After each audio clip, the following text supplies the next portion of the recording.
This is tutorial number 40, and it covers how to create annotations within your eDrawings. Now, in this tutorial, we're going to be using the staircase, which we created in tutorial number 39.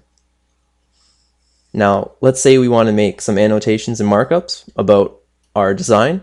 All we have to do is click the markup button, and we can choose from any of these to write our comments in. So let's choose the cloud with letter. And let's choose the top step, and let's write a comment. Let's say this step is too high.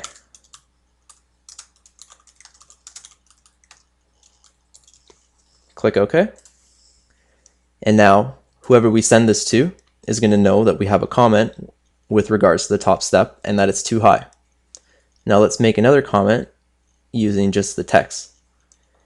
And let's make a comment down here. And let's say this step needs to be chamfered. Click OK. And now we see the comment from this step. So through the eDrawings, we're able to pass ideas to other people about all of our comments and what we have to say.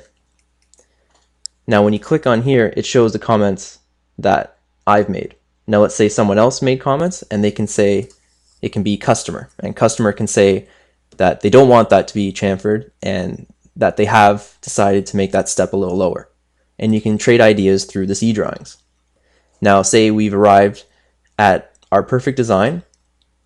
So let's click the stamp and let's say that this is approved.